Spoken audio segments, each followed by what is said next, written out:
recording.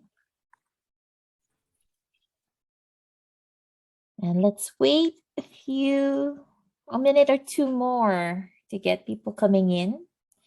And while we're waiting, if you can rename yourself to also include where in the world are you watching and joining us from?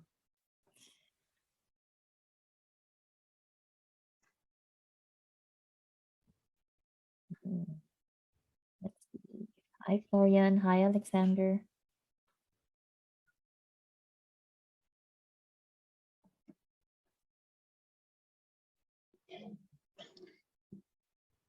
And if you want to... Yes, Mike. All you have to do to shut people off is to start the recording.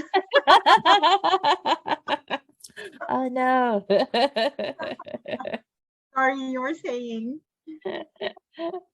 You were going to say something. I was about to say, I know we have a very diverse group. Oh, Nairobi. We're just talking about that, Katleho. And if you want to turn on your videos, please do so we can see who's in the space with us. And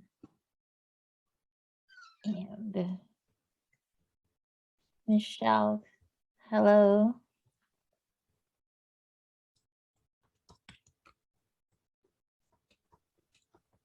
And I will have people trickling in. And we'd want to honor time. So thank you for joining. This is our second edition of Community Builders Summit. So I'm very thrilled to welcome everyone together with my there you go. This magic of Miikka. I don't know if you notice it whenever he moves around. His videos moves around as well. So thank you for joining our second edition of the Community Builders Summit. And this summit would not have been made possible without the support of not just our speakers, but also our team. Right now we have Mai, who's calling in from Singapore, and we have Jonathan from Copenhagen, and we also have Sylvia, who will try to join us. And of course, you have my co-founder here, Miikka. Miikka, would you want to start us off? So welcome to this year's Community Builders Summit. I'm super excited to and a bit nervous to start this whole week of events. First of all, I think I need to thank Lana for being the huge driver behind this and making this all possible. So I don't know, can't count the hours that you have spent doing this and putting this all up. So huge thanks to you and the whole team that has been behind this, and everybody doing it just for the fun of it, I think. This year we're going to focus on redesigning companies as communities, and happy to open this up. But first of all, Lana, would you like to say something more about the rest of the week? What other things do we have in store? Yes, so the rest of the week we'll have different types of activities, from what we consider to be learning labs, to sessions where we can dive deep into things. In 2 hours time, we'll have the evolutionary origin of community by Tomasz. So he's one of our speakers for Community Builder Summit 2020, and that was such a big hit. And so we have him again to talk about the evolution of communities, and we'll also have very specific out of the box activities, which we consider to be unplugged sessions, which is hosted by our teammate Jonathan. Jonathan, would you want to give a few words about the 3 unplugged sessions that you have for us? Yeah, thanks. I wasn't expecting the plug, but that's fantastic to get. Thank you, Lana. Very quickly, humanizing the workplace means making space for all of us as humans. I'm bringing in, under my new startup called Meaningful Days, three unplugged sessions that I'm recommending we all take during the day. Unplug sessions such as finding time to laugh, checking in, sharing our vulnerability, unblocking us, right? Because we bring all this to work. So these unplug sessions are designed so the whole human can show up at work. And I believe that's intrinsic to community building and connected communities. Yeah, End of the plug. Thank you, Jonathan.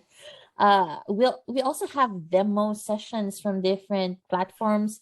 So Housepace, we will have a demo from Housepace, Bramble, which is based in Australia, if I'm not mistaken.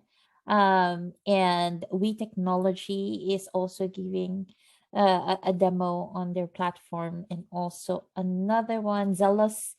So do check out the agenda.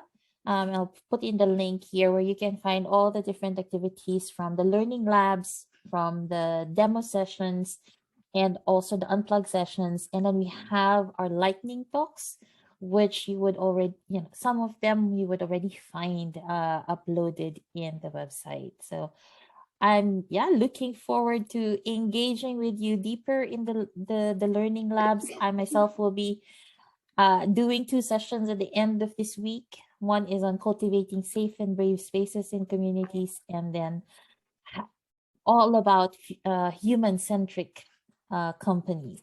So things are very buzzing for this week, Miikka.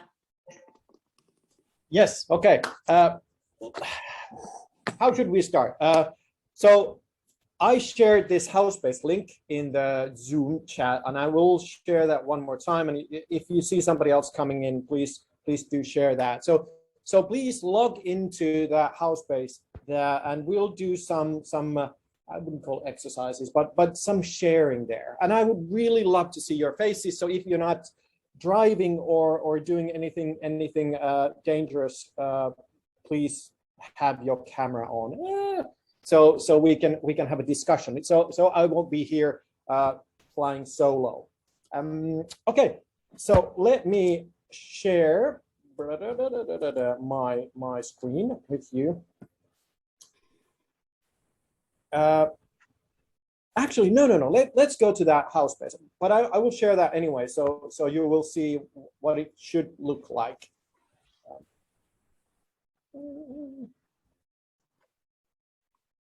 Where is it? You can share your screen, Miikka. So now you can probably see my screen, and you should be seeing the same thing. And we are talking about trends, and we, of course, as this is a community builder summit, I can promise that the answer is communities. That is all. Good night. No. So let's dive deeper, and when we decided that we want to talk about companies, we want to talk about redesigning companies as communities, because of course COVID has changed the game. It has changed the way we work. It has changed the way we interact with our partners and interact with our clients and everything. And I think this is just the beginning of something bigger. So it is very valuable that we focus on companies and we imagine what they could be in the future. So this session is about that, and to understand and to really, if we're talking about communities, I think we should have some kind of a shared idea what a community is. So if you go to that Housepace opening welcome page, you will find a question there. What is a community? And I hope you could answer to that question. So we would have this AI made shared summary of what is a community. And when you have typed your own idea, and it doesn't have to be perfect, it doesn't have to be anything fancy, just what comes to your mind, that's enough. And when you have done that, you'll see what other people have commented. So Housepace, the address there, it will send you an email, you will get in. When it will send you an email, you'll get in, and on that welcome page, there is a question, what is a community?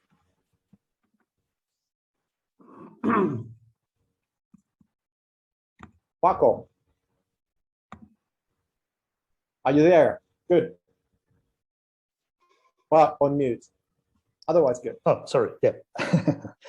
Well, that idea of a group is central. No, it's a group of people gathering to share ideas or activate in some way a common purpose. For me, that's the is meaning and belonging. If I have to say in 2 words. So please type in your ideas. Now the summary says that community is a group of people with a shared interest or goal who gather regularly in pursuit of that interest or goal. A group of people gathering to share ideas around a common purpose. Community is a group of people that feel they belong together because of a shared history or future. So it will evolve, and I hope we can use that at some point later on this week, this summer. So keep on adding that. And there's another question. If you scroll down a bit, like what are the trends that you see in business, somehow in relation with communities? And feel free to type also your ideas. What do you see around you? What's happening? The welcome page all the way down, there is this growing trends.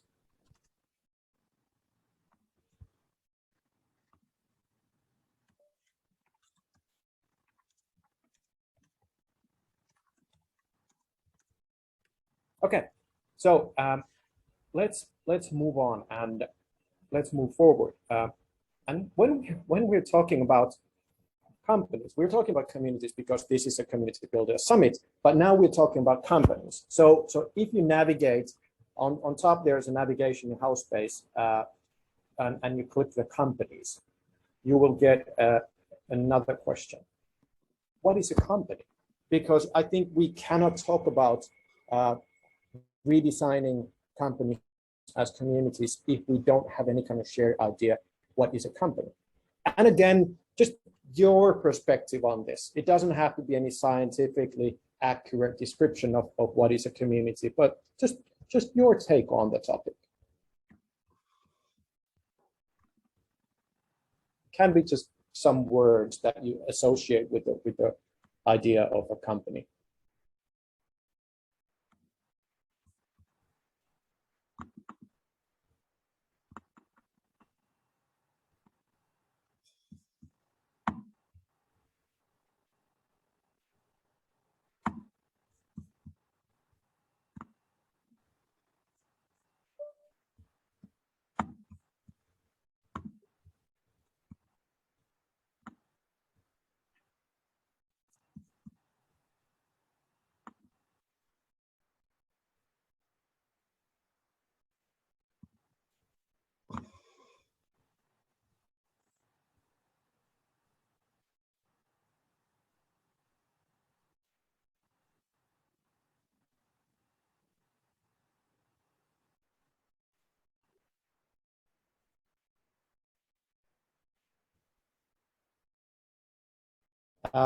So Eric from Nairobi, would you like to elaborate that your answer?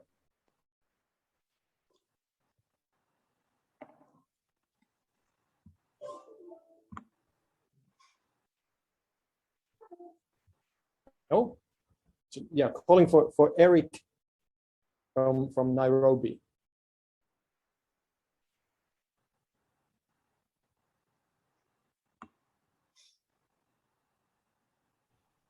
So the summary below that is, I think it's quite close to what we gather as the idea of a community. So there isn't that much redesigning to do with companies, apparently. That's great. I think that is just great to see that kind of a summary. Very humane, very nice. One more question for you. If you scroll down on that page, there is a question: why are companies important? What is good about companies? Why do we need then? Why do we need companies?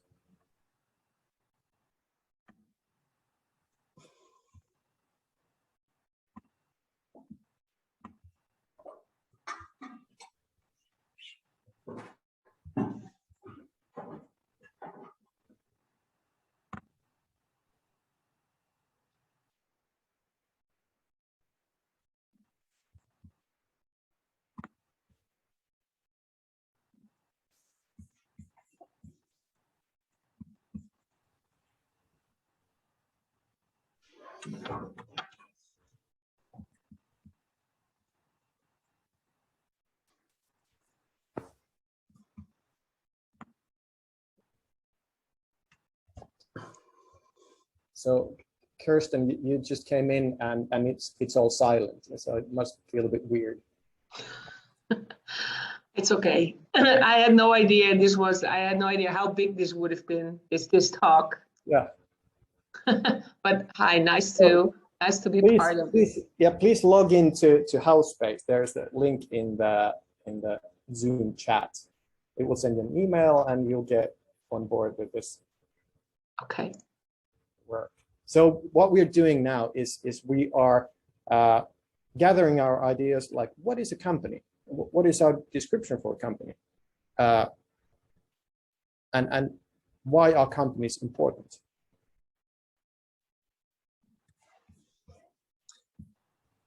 Is there a question space somewhere on your house space? So yeah, there's Housepace. Yeah, Housepace, if you navigate on the top navigation, the companies and scroll all the way down, there is a question like, why are companies important?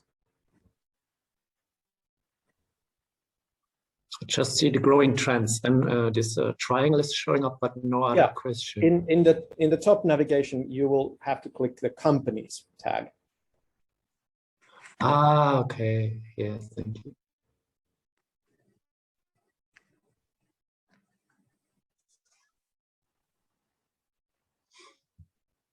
Okay, I need to ask again, Paco, you have an interesting, maybe it's quite similar to my idea about the value of companies. Would you want to explain a bit more? Yes, well, I think that having a vision or a purpose or a goal is not enough. No, we need to create a systematic approach to move towards that goal. And while we are linking and keeping the people motivated, so I really think that is well, I love this approach with the 3 M's. No, the mindset, motivation, and methods. No, to reach a final goal. So, and I think that the framework that the company can propose, a successful one, includes the 3 to keep people moving in that direction or exploring, no? Yeah, I think so. So what were the 3 things you had? Motivation, Mindset, motivation, and methods. Methods. Yeah, I like that. That's good. Yeah. Okay. Then I will share something with you.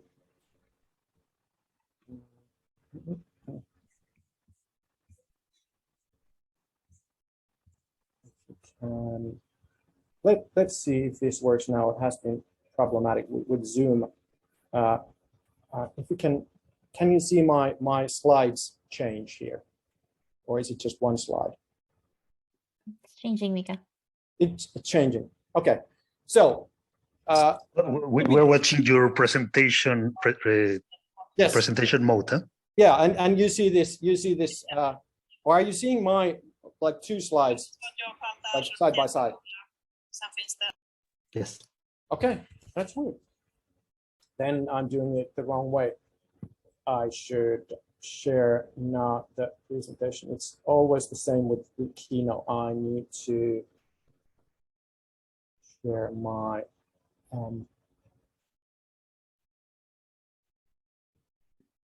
While Miikka is looking for the presentation, how to share it, please do write where you're calling from or where you're joining us from, so we can have a greater sense of who's in this space together with us.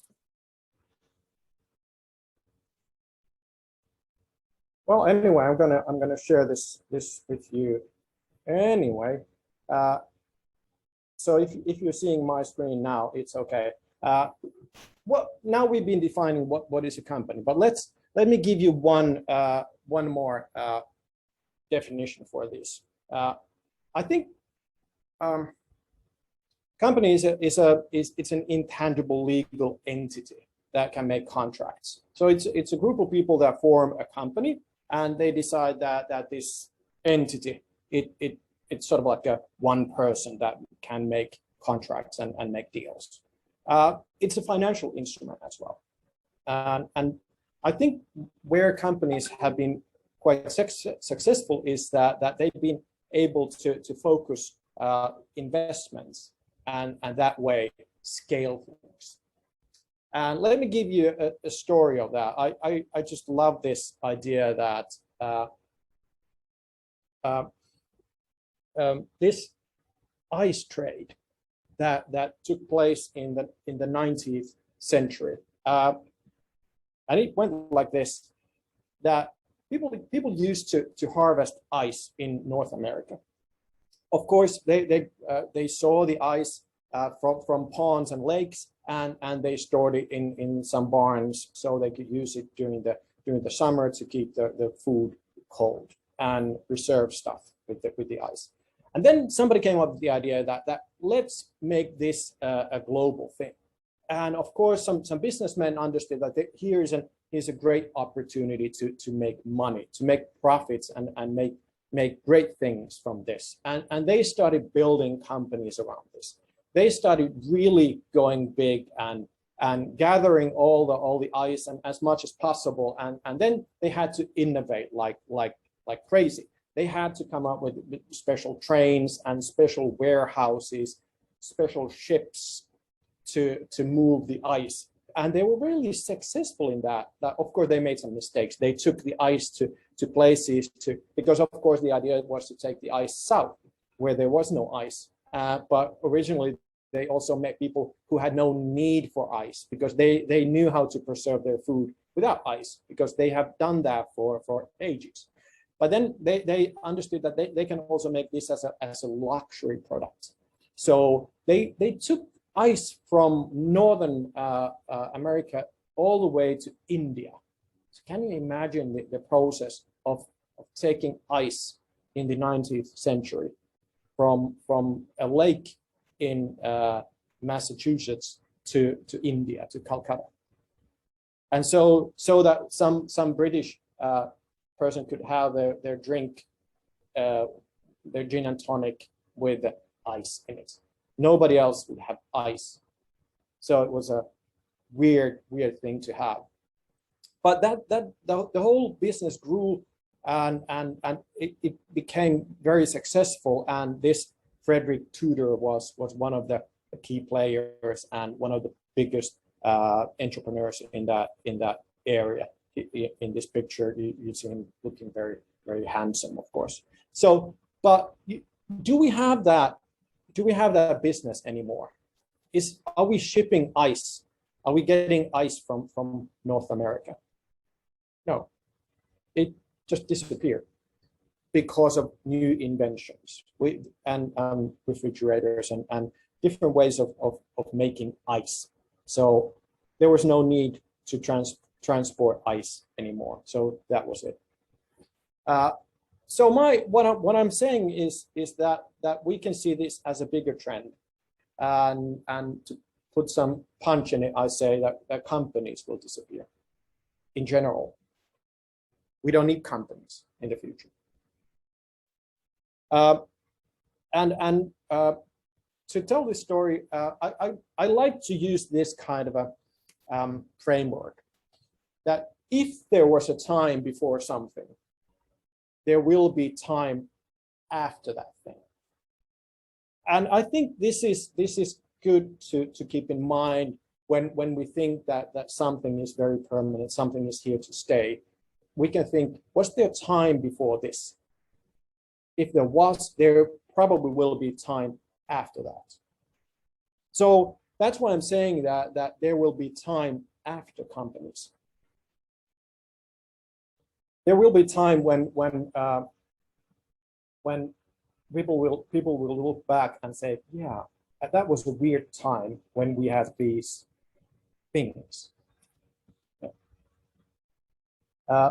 Because we had also these stone tools at times.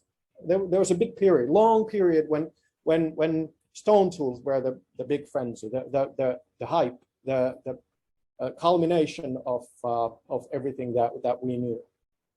But yeah, that went away.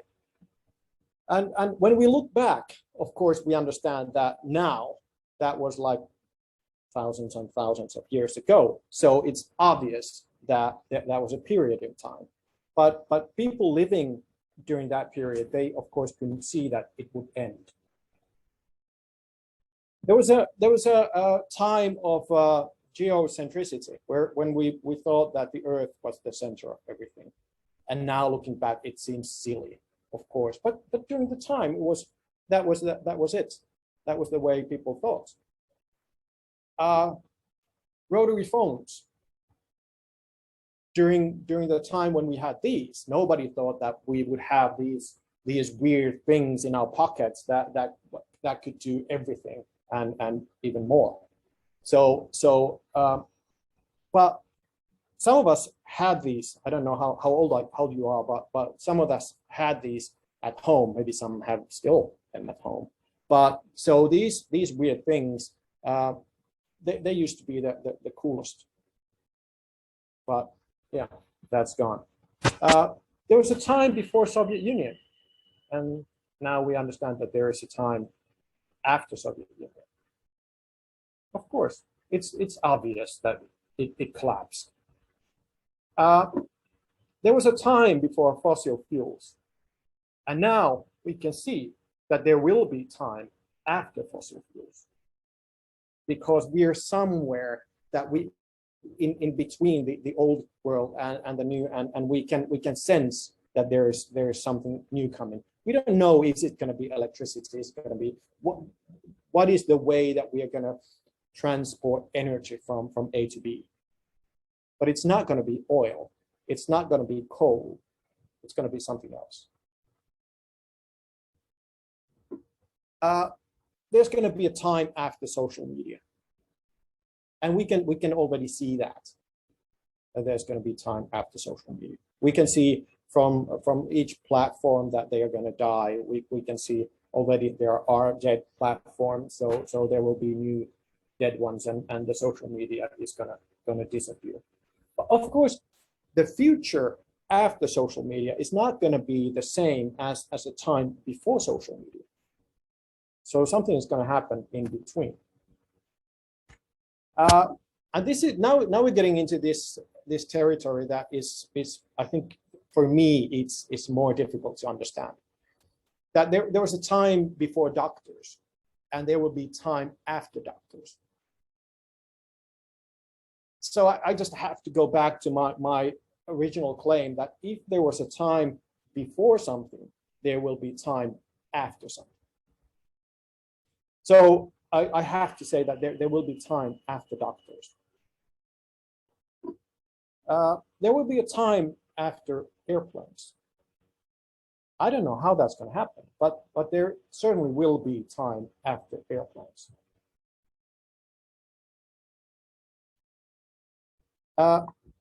There was a time before we had data, and we can see that we can understand that that's not so far away. There will be time after data. And now I think it's almost impossible for me to understand, like, what would the world be like when we would not focus so much on data, and when we wouldn't have data, we wouldn't use data. It's impossible for me to understand that, because data is so valuable now in so many businesses. There was a time before ice trade, and we are living now in the world after ice trade. So when something new comes along, and somebody says that this is going to disappear,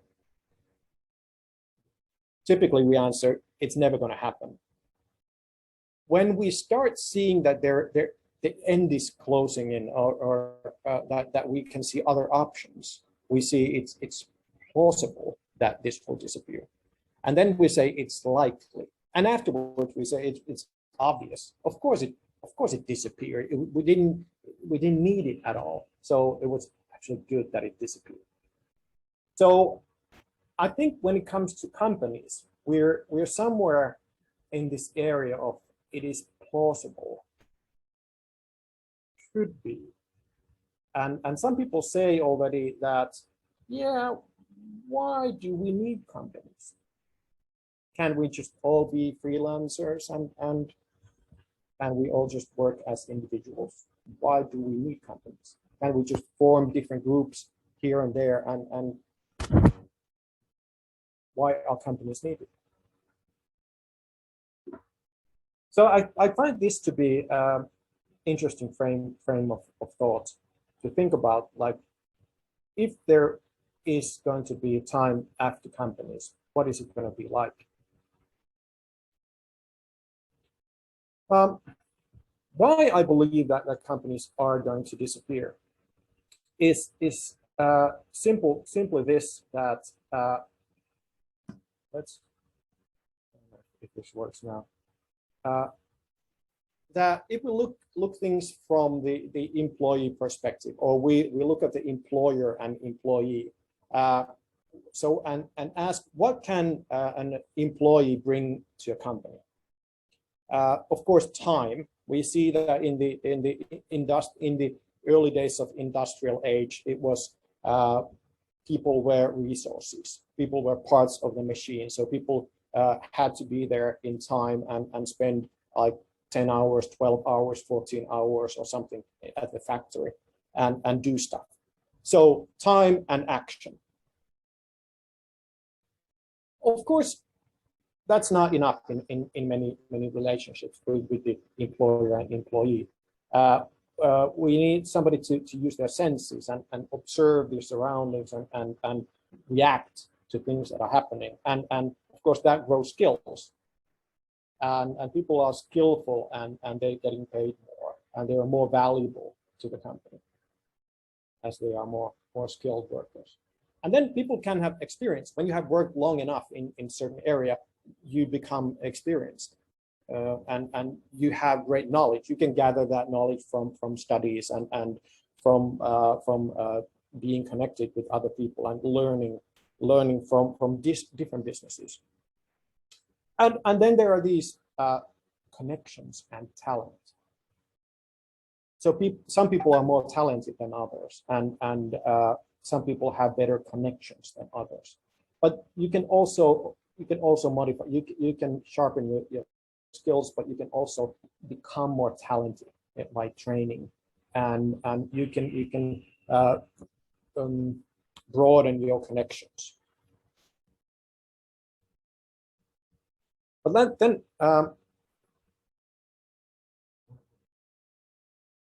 there are these like creativity and passion and sense of purpose.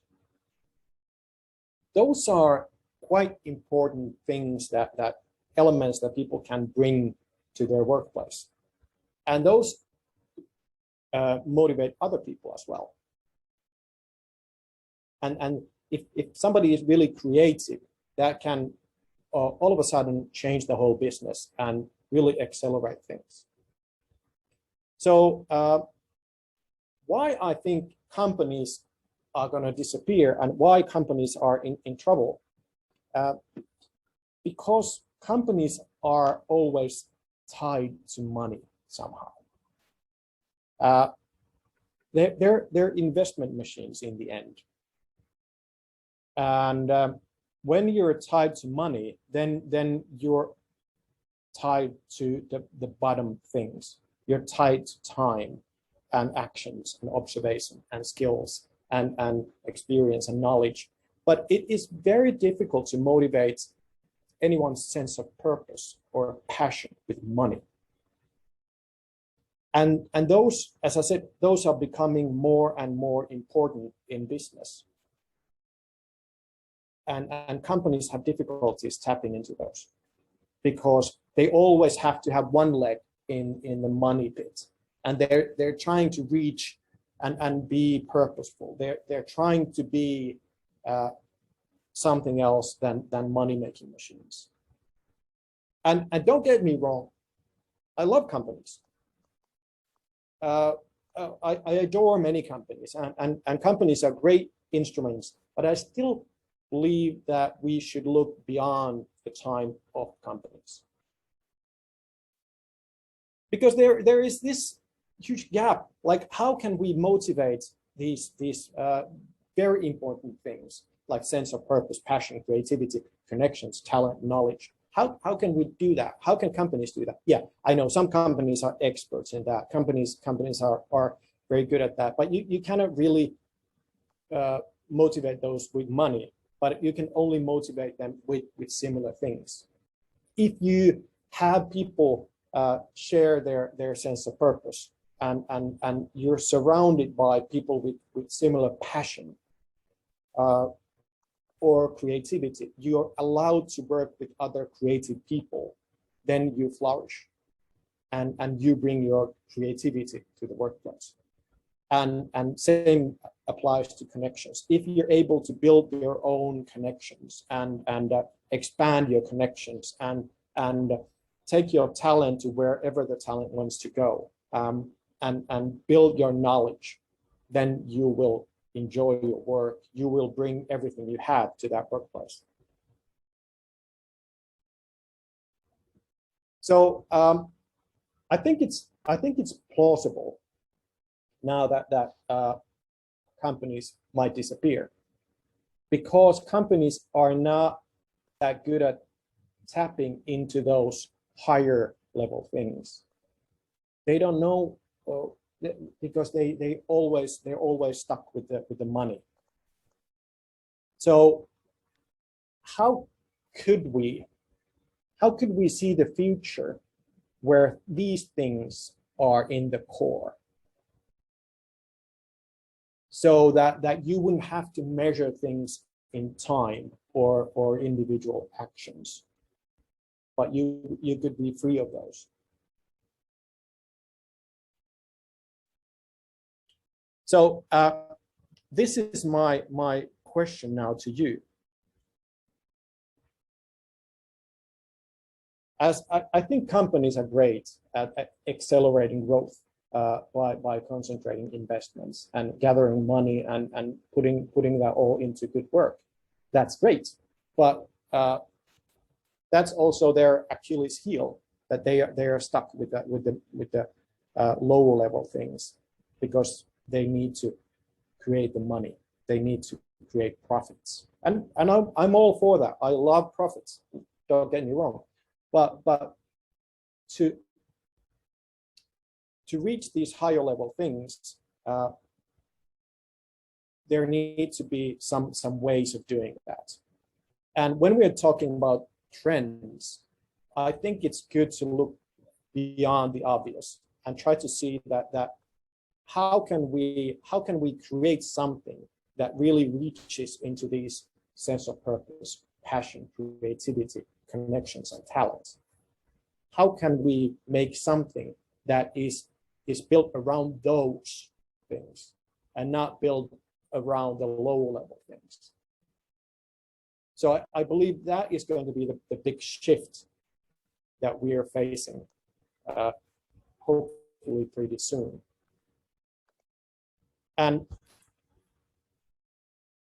if we go now back to house space and talk about futures, there is a question for you, and I really want to have your answer on this.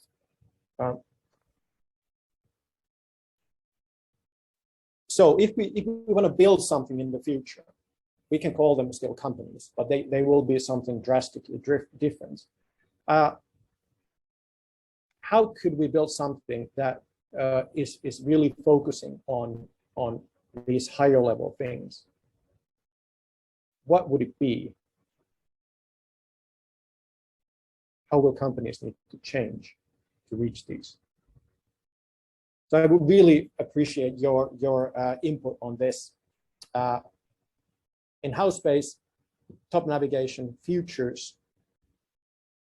How will companies change? In their effort to reach new resources, companies need to change. But how?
Thank you, George, for joining.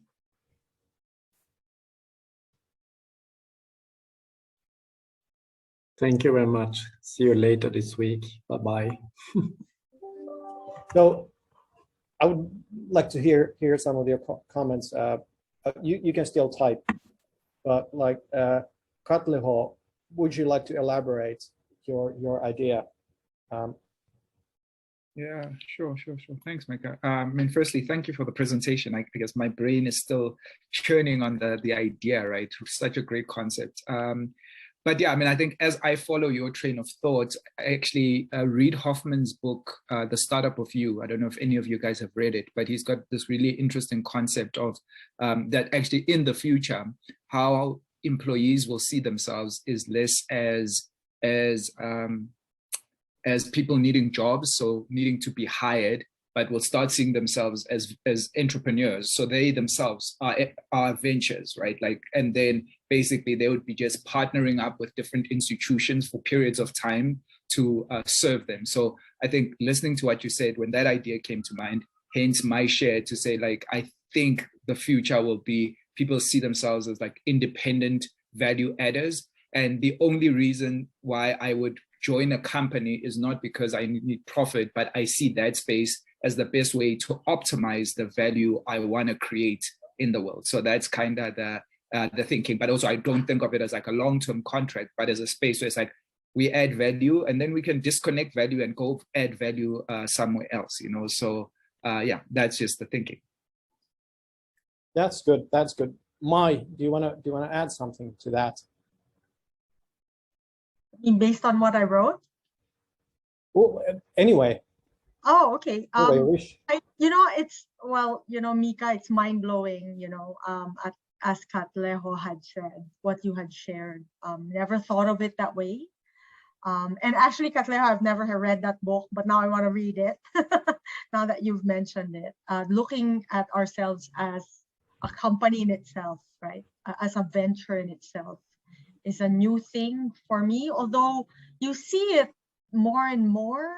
I mean, there are people who don't stay long in companies and keep moving and keep reinventing and evolving.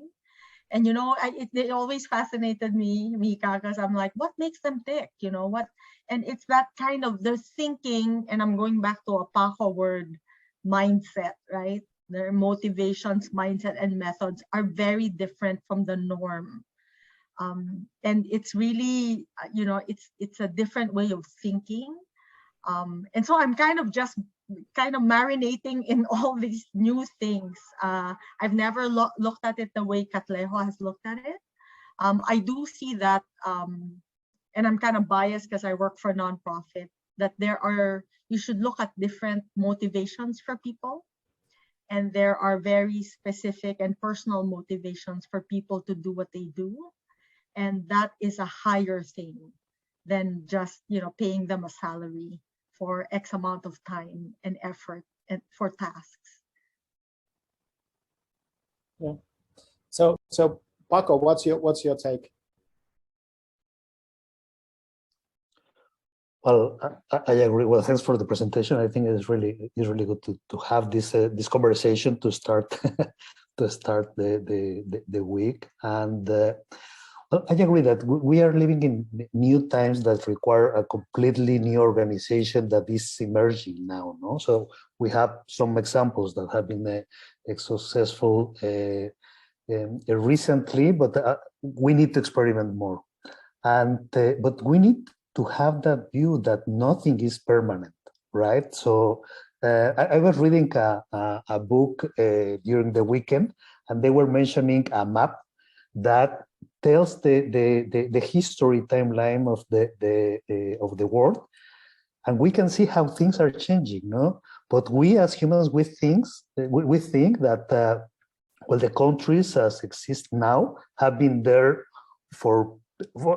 since the beginning of the times, no? And everything is changing, society is changing, and I think that we are living in times where we have a lot of opportunities for a great disruption for the better, no? To build a new world, no? To build our future in a different way. And I think that rethinking that concept of how we are coming together to build that future is important, but we need to feel ourselves empowered and taking that responsibility on ourselves to create these new communities and new ways of interacting between us. Yeah, that's very, very nice. Good insights. I agree. I agree. I think there is one, and again, it seems like I'm trying to kill companies, but as I said, I like companies. I'm an entrepreneur, and my parents have been entrepreneurs and all this. But I think in bigger companies, or I think it's also built in companies that their inherent idea is to maintain processes. So when something works, don't change it. Otherwise, you're gonna lose the profits, because then all the effort and the focus goes into changing something. And so I think it's still like many ideas are from the Ford playbook in companies, and so having this agency, I think it's difficult also for people to understand that they can now take liberties within companies. They can do their own thing, and I think Sylvia is not here, but Sylvia is one of the builders of this summit.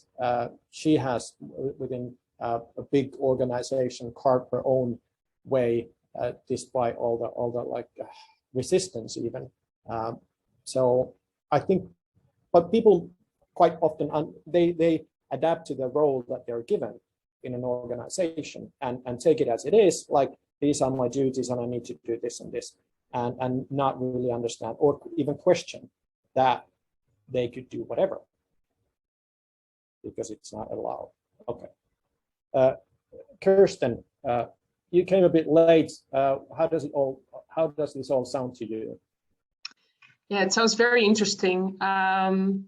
You know, as a consultant, I'm always working with companies to build communities, and I always say to build the communities is a challenge, but to integrate them with the company, that's the biggest challenge. So in the end, we're all changers, you know, trying to create a horizontal movement to integrate with a vertical, structured company, and there's where the clash is. So, after 12 years, I'm more and more inclined to think, and I was just writing that also in the chat, that we as individuals worldwide, we need to level up our consciousness to understand who we are, what we want, what we need, because we build the companies, and in a certain way we will always collaborate together like we've done until from the beginning of time, but we need to stand for who we are. And I think we are so much more capable of doing so much more than what we're doing now. And I think we are now in a bubble with people who are a little bit more conscious of this, but there are millions and millions of people out there that are still thinking, I cannot do more. My life is this. Who am I? What can I, bring to the table? So I'm thinking, more like, where does the individual need to grow, and where do groups need to grow? And this goes hand in hand. So, my 2 cents. Yeah. I think that, and I understand the pain of connecting the communities and the corporate life. I wouldn't say it's easy to build communities within corporations. It can be difficult, but merging those two things, then it requires somebody to change. For the siloed organization to change its way, it's a big push. Yeah. Do you want to add, Daniel, something to this discussion? I'm not sure how much I can. I apologize for coming in late, and I really only caught the tail end of the presentation. But a lot of what you all have been saying sparked some really interesting thoughts in my brain about what really drives purpose. And I got from my past this idea that I used to work in nonprofits for a while. And from a strategic perspective, the idea is someday the nonprofit should be able to close its doors and say, we did what we wanted to do, right? I've never worked for a nonprofit that would be willing to do that. But strategically, that's the logic, right? And I'm just wondering what that would look like if we put the power of capitalism and sort of free market economy pros and cons behind that, right? If a company's end goal was not to sell out and cash out, but rather to say, we have now succeeded in X. I'm just kind of like this consultant mindset, right? I've done my job. I'm going to go find a new job, right? It picks up a lot of what you were saying, Katleho, about, right, on the individual doing that. And if the company could do that, it raises so many interesting questions, right? People coming together to make money around a single purpose, and when that purpose is achieved, they can disband and move on. We talk about that at like team levels and project levels, but never at a company level. I love that idea, because I see that whenever people form any kind of organization, it takes a mind of its own, and it wants to preserve itself. It will fight for its survival. And let's take a political party. It has a clear purpose in the beginning. We are fighting for this. These are our constituents, and that's what we do. And then something else comes along, and they're threatened, and then the whole party can move this way or that way, but not admit that they want to die. They're not going to disappear, because the whole party wants to stay alive. Yeah, but then they are willing to sell their purpose. I would love it's a cultural shift, right? It's not a logistical shift. This would be a cultural one. Yeah. Okay. Let's give Miikka, I can add one more, and this is also what I shared in the chat. For me, I like to use the term deconstruction. So I see that the pathway to this is to deconstruct, to really look at what's going well and what's not going well. And this is also why I stay away from the term sustainability, because we cannot sustain something that does not, that is not nurturing or regenerative. So for us to get into that space where we can have companies that are structured as communities, we need to first really deconstruct what it is within companies that we are benefiting from, and then to regenerate, heal what needs to be healed. Leadership is often that, the use of power, how employees are treated, and then of course that piece around, okay, then how can we reconstruct it? What is this new vision or new image of what we can do? I'm glad that you're saying, you've shared already, Daniel, about companies who go with one purpose and then disband. There's actually a movement right now, called Zebras Unite, and what they're promoting is exit to community. So for companies who, at the later stage say, okay, we cannot, continue this anymore, instead of looking at venture capitals or or the other stakeholders, the decision is to exit to the community. So either to their employees or to other stakeholders that are very much in part of the vision and the purpose of the company. So it is happening, it's like happening from an exit level, but it's not yet happening within, the lifespan of the company. So this is also why this topic on redesigning companies as communities is very interesting to explore, because we're seeing this in different practices already. In one of the people that I often say, okay, if I look at companies as communities, I'm reminded of Gravity Payments, wherein the founder cut off his salary so that the base salary of his employees would be the same for everyone. Yeah. And that for me is like leadership as well. So it's not just the culture, but leadership really needs to take a turn as well when we're talking about this redesigning. Yeah. You are the builder and the destroyer, apparently. So let's end this, but I'll give the final word to Jonathan. Please give us something to think about. Thank you for the small question. No pressure. No pressure at all. It's great we're all together and feeling community here. So I think community is a felt thing to start off with. It's got this authentic edge to it. It seems to me that communities are something that we crave and desire. It's that level of connection that you can't fake.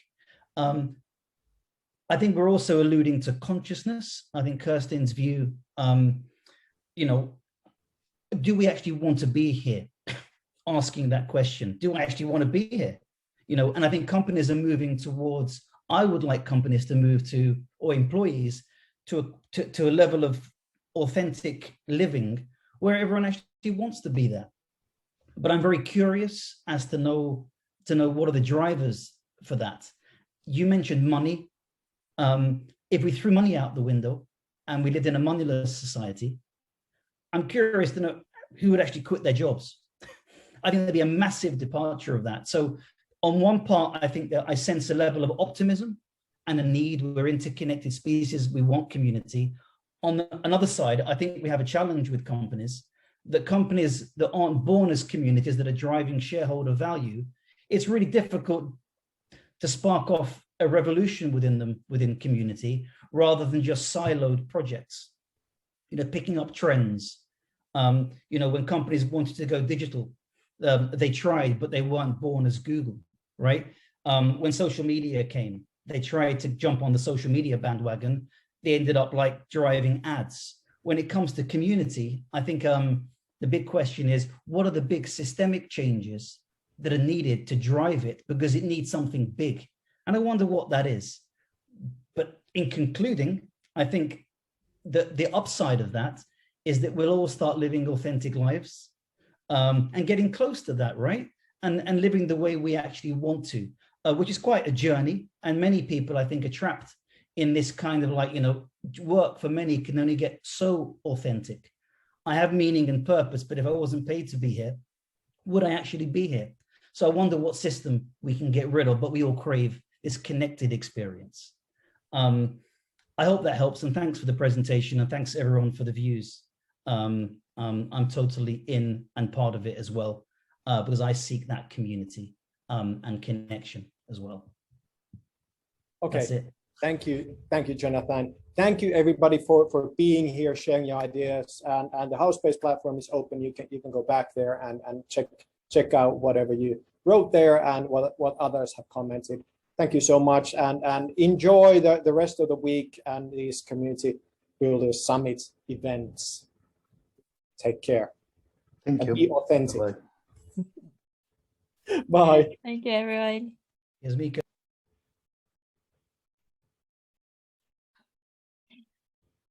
Great job, Miikka.